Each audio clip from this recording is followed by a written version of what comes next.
Principal BSDF, BSDF donc.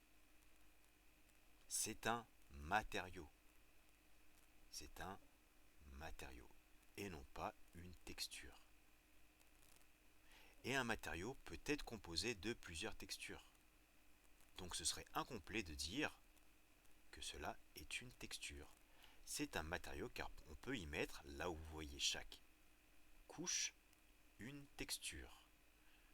Le monde du jeu vidéo, il y a quelques années cela, il y a bien longtemps, on foutait une seule texture que l'on aplatissait sur notre polygone qui représentait, sur l'ensemble des polygones qui représentaient notre personnage. Aujourd'hui, pour le même jeu vidéo Tomb Raider, les choses ont bien changé et on utilise ce système de nodes, de nœuds, où on va avoir un ensemble de nœuds, ici, ça va aller de gauche à droite, qui vont s'enchevêtrer, se brancher les uns les autres, pour donner des couches, des surcouches qui se superposent et qui vont donner de la richesse à notre matériau. Un matériau, c'est ce que vous avez sous les yeux, encore une fois, ça peut être de l'or, du bois, de la peau. De la peau, parce que de la peau en elle-même, c'est des pores, des cicatrices, des rides, des petits poils, etc., etc., un grain de peau, des grains de beauté. Et là, en l'occurrence, une autre couche, une surcouche de boue, de sang. On peut aller très loin avec ce système de nodes, et c'est un matériau et non pas une texture. Et une image valant mieux que 1000 mots pour présenter le BSDF, ce petit tableau. Ici, vous pouvez voir des sphères. Vous allez choisir la sphère qui se rapproche le plus de vos besoins. Admettons, vous voulez donner un effet très brillant avec beaucoup de réflexion. Par exemple, celui-là. Ce que vous allez faire, vous allez regarder la couche correspondante métallique avec le réglage, la valeur correspondante. Vous allez donc aller dans métallique, mettre la valeur 1. Admettons, vous voulez un côté plutôt doux. Celui-là, c'est donc le Sheen Tint, et je vais lui mettre 0.7. Sheen Tint, je mettrai 0.7. Ainsi de suite, vous avez compris le principe.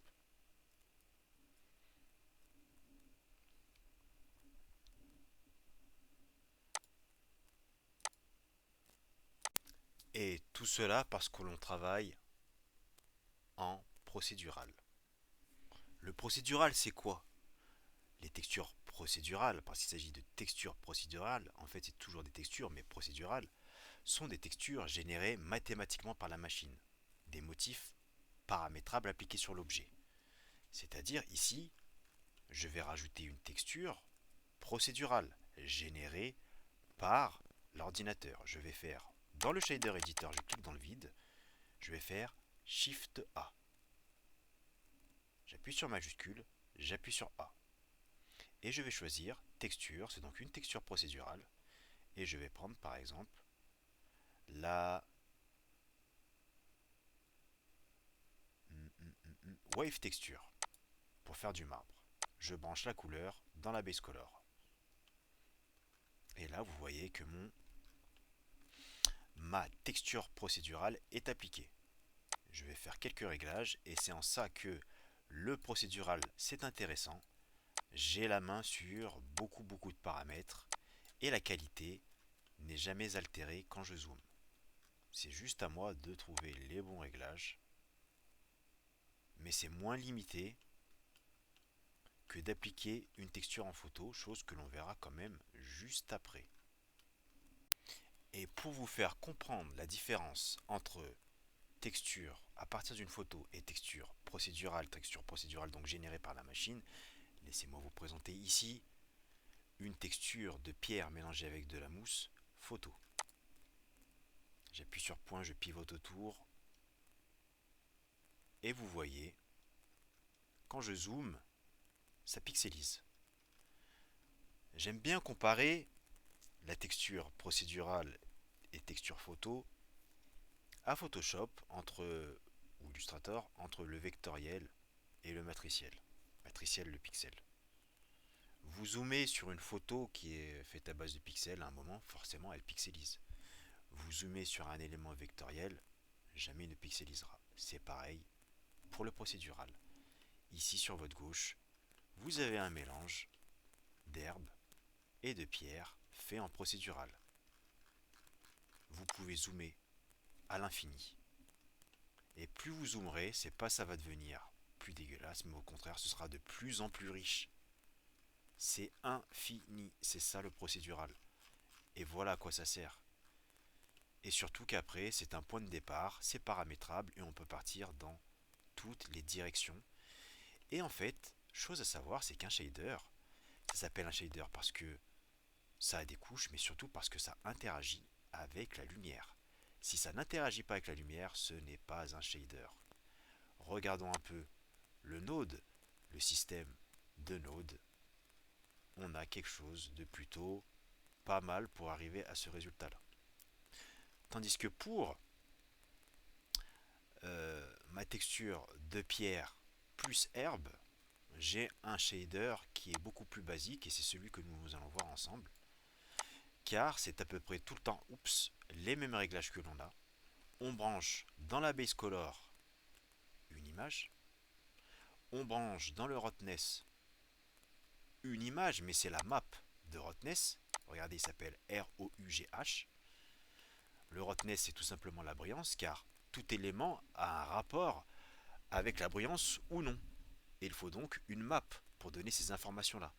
Toutes ces maps vont donner des informations. Comment elles vont interagir avec la lumière ou avec les reliefs. Et justement, j'ai une map de displacement qui est ici. Displacement 4K que je branche, petit bug, dans mon displacement, dans le material output. Ça nous donne donc ça. On a une map de normal que l'on branche dans les normales. C'est pareil, c'est pour du relief. Une map de displacement qu'on va brancher dans le material output.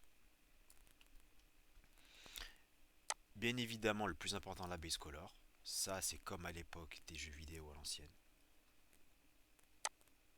Et du roughness. Ce qui nous donne ça. C'est ce que l'on va faire pour notre temple.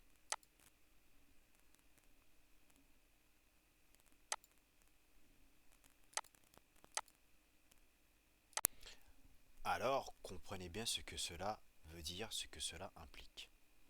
Je vais vous montrer, encore une fois, le shader editor, et on se rend compte que on branche dans la base color, on branche dans le roughness, on branche dans les normales et dans le displacement. Si je clique dans un shader fait en procédural, eh ben j'ai les mêmes choses, sauf que c'est géré en procédural. En réalité, c'est pareil, sauf que lui va prendre des images textures.